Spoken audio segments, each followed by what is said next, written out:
and we don't want to put you in jail. There's really no benefit to putting somebody who's on drugs in jail. And I mean, as you know, there's a fair amount of drug use in jail. Yeah, I had quite the operation going in there.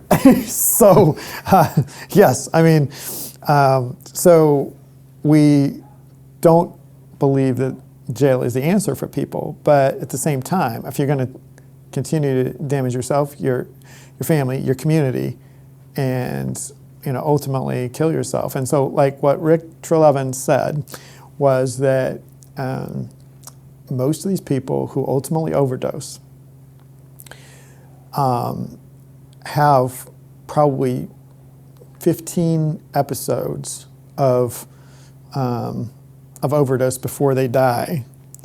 And each one of those episodes is like a traumatic brain injury, every single one of them.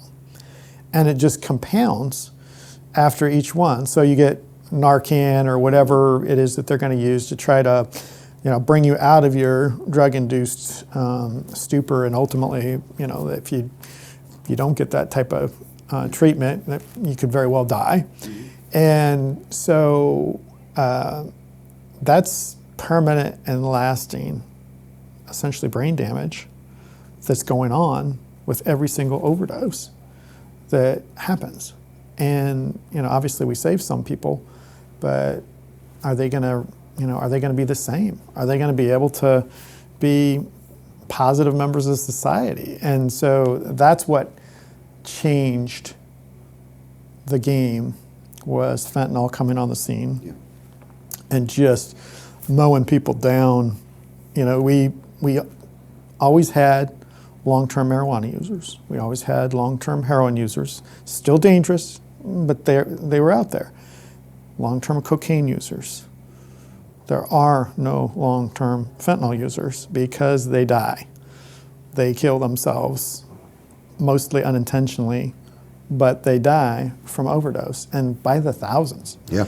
And it's just, it just wasn't okay. And so, I think it's something where Oregonians can be proud that their law, their people who represent them, the legislature, listened to them and reacted, and that's where I give my Democratic colleagues some kudos that they were willing to work with us to try to come up with a solution. Because initially, I think they really didn't want to make the change to it, because there was some element that always says, well, if the people passed it, we're not going to touch it. Well, people didn't understand what it was actually going to do, and then the result was so much different than what was advertised. Yeah. I mean, you can imagine if they told you in the commercials that, people that are going to die if we pass this measure, because they're going to believe that it's okay because it's legal, decriminalized, right?